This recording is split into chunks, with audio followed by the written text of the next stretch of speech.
Okay, let's get going. Welcome everybody to Wellington's latest 18-minute webinar, Leading Strategy with Learning. You have today myself and my colleague Karin. We'll introduce ourselves in just a second.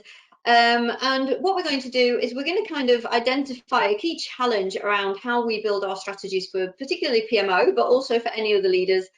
Some practical tips about how to bring more learning into our strategy and why, and next steps, things that you can do and read and download that are going to help you on your journey. My name is Emma Ruth Arnold Pemberton. For those of you that don't know me, I'm the Director of Consulting Services at Wellington, and I'll tell you a little bit more about us in just a second. I also look after sustainability and corporate social responsibility, and I organise our annual conference, Future PMO. If you haven't got your tickets, you definitely should. It's a really good mix of fun as well as some serious PMO chat as well. I'm going to let my colleague Karin introduce herself next. Hello everybody, my name is Karin Moll. I'm a senior training consultant with Wellington, meaning that what I do day in, day out is essentially this. I talk about project management in various contexts. But my background is not just in project management, it's also in learning and development. So I'm particularly excited to be here today for this webinar, because I believe that learning isn't just a Lego block in the overall structure to reach our strategic objectives. I think that we do need to have a more holistic strategic view on how we do learning as a team and as an organization. And hopefully this webinar will help bring some of those things and tools and practices and principles to life for you. Amazing, thank you, Karin. So just in case this is your first time, we are both from a company called Wellington, as you've just heard. We are a project management consultancy firm with our HQ in the UK, in Windsor. We have offices also in Ireland and in Spain, and we work with our clients to enable them to take a step change in their project management maturity. We do that through three core areas: pure consultancy, where I'm a PMO specialist, so I spend my life setting up and transforming PMOs and kind of helping them to get to the next level. Technology, we're a Microsoft Gold partner. We're actually the only Microsoft Gold partner that is also accredited by the APM as a project management training provider.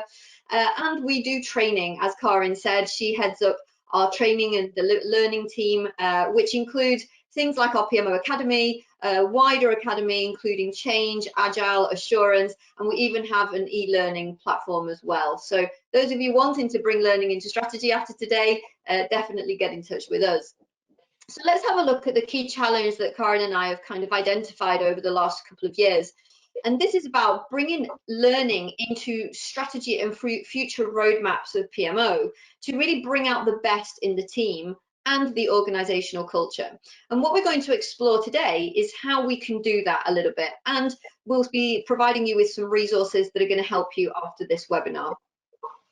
As always, if you do have questions, feel free to pop them in the question panel, and we'll look at those a little bit later on. So some practical things that we're going to talk about today, first of all, is acknowledging the need for new skills.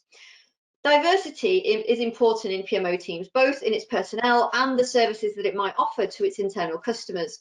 This means that the skills and competencies we need in PMO teams will actually vary. And as a leader, it's important to acknowledge that the team need more than what we might perceive as traditional development paths with project management skills to succeed in the modern work economy. So we're going to be delving into that a little bit later. Also, analyze and reflect. You can't know where you're going unless you know where you are. So the starting point is always getting to grips with where you are now, your own reality, so you can take the time to really figure out where you are in relation to your organizational maturity, as well as the skills that you have and the services that you want to offer in the future. Next is identify the right training partners. Finding random courses online when team members ask doesn't work for the long term. It's a great tick in the box for now, but we need to think smarter in terms of our strategies, because that does provide a consistent flow of learning opportunities, but it can actually confuse individuals with mixed messages. So taking the time to find a training partner whose values align with your own, who can work as a true partner with you to support you step to the next level of maturity, and is focused on long-term relationships, is the key to bringing learning into strategy successfully. And the last thing that we're going to talk about is to address all levels of the organization. It is vital to identify the primary audiences for learning, so the people that are going to apply new capabilities in their work, but also ensuring that they can use those capabilities. It's important to identify any secondary or supporting roles, such as line managers, key decision makers, and gatekeepers, to make sure that they also have the necessary knowledge and capability to support the practitioners and delivery teams to making things happen. So those are the 4 areas that we're going to look at, and I'm going to hand you over to Karin to talk about the first one.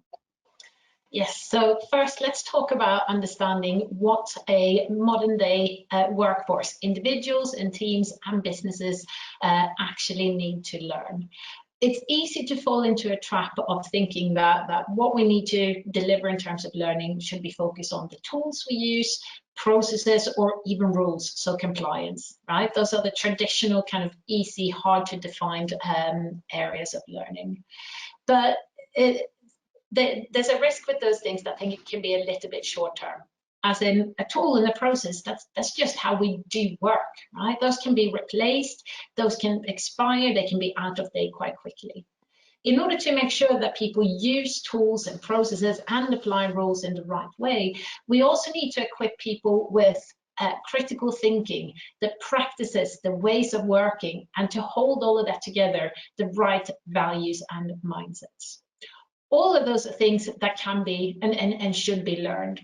And if we take a long-term holistic and strategic view of our learning, we can identify both gaps and ways that we can learn those or help our people learn those in the best possible way.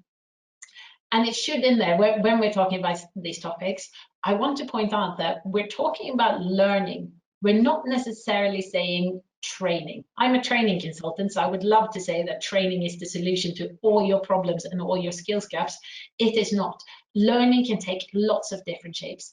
It can indeed be training and training courses, but it could also be other things, other ways to engage with people to make sure that they get the whole picture, the entire onion, as it were.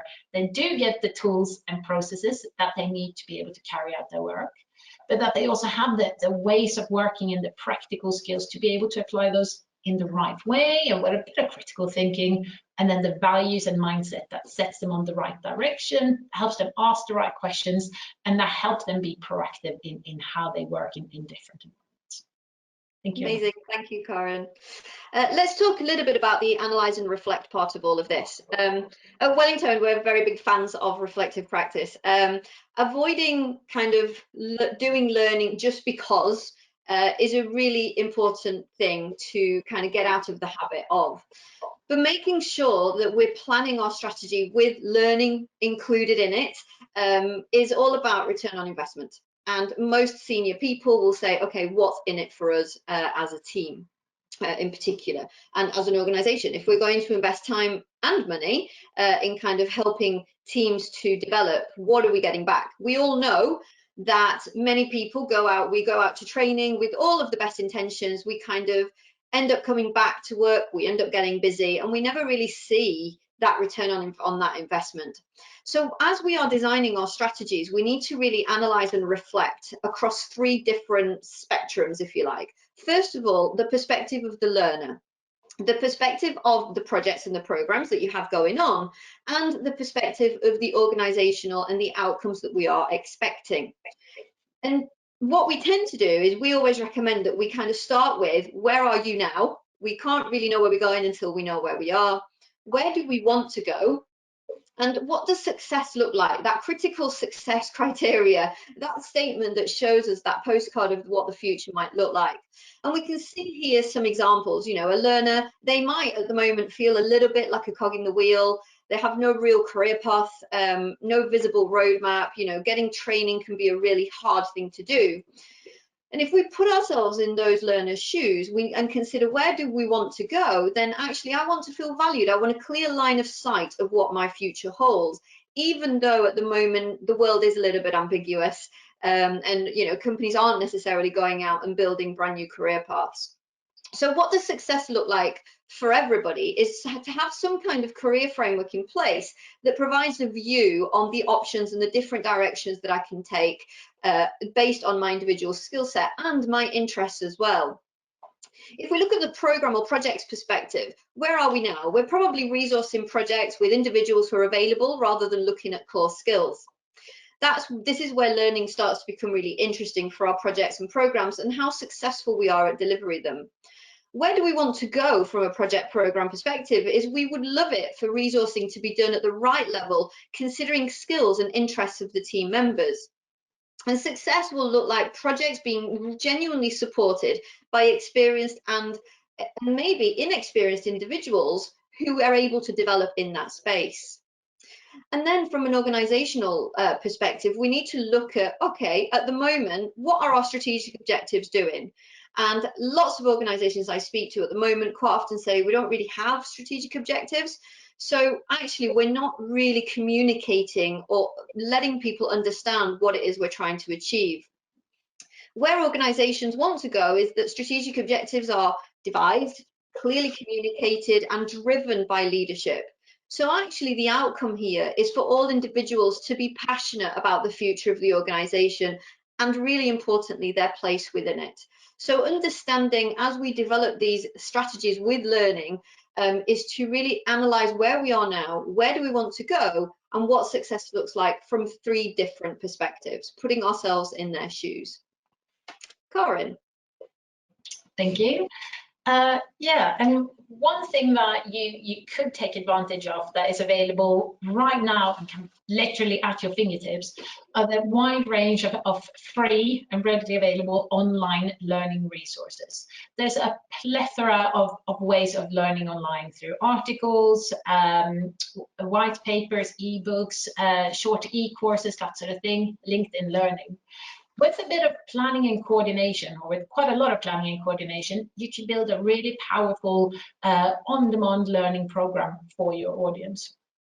But the crux is that planning and coordination, because the downside of all the free often, or at least cheap, low cost, readily available learning resources is that many of them aren't based on academic research, empirical evidence, or best practice. They're founded a lot on opinions or one individual's thoughts on something. And the risk with that is that whereas they're likely to add something new to your learner, they might divide and cause division among your learners in that they don't provide a one source of truth always. And they might not be aligned to where you actually want your learners to go.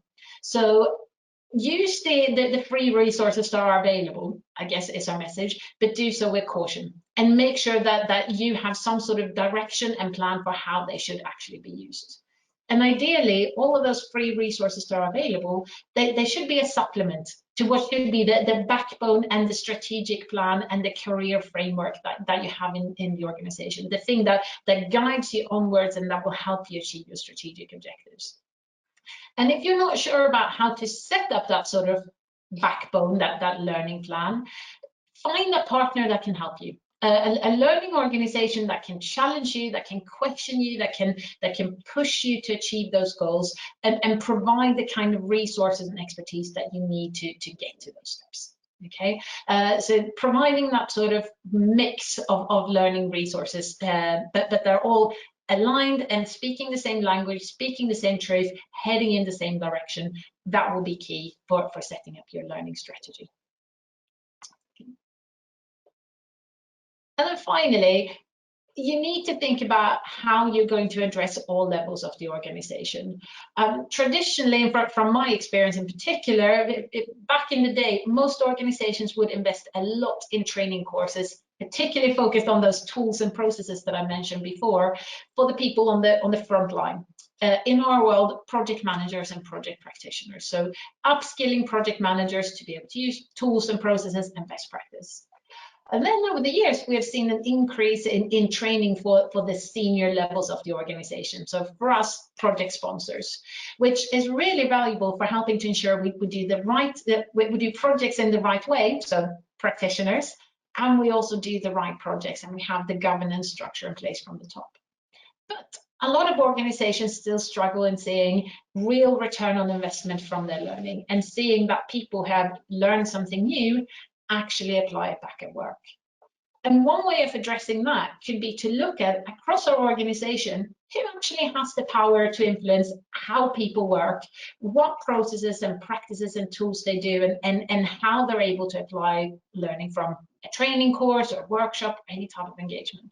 Well, usually it's line managers, the people that actually influence how a project manager or project coordinator or any other project practitioner carries out their work. So think about not just how do we train people doing the work and what courses do we send them on, but also think about how do we engage with everyone else, all the layers throughout the organization, to make sure that learning actually makes a difference and has an impact on our organization. I'll talk a little bit about the next steps and some of the resources available to you. So Corinne and I have written an ebook. You're going to get access to that as soon as, over the next 24 hours, once we have everybody's details.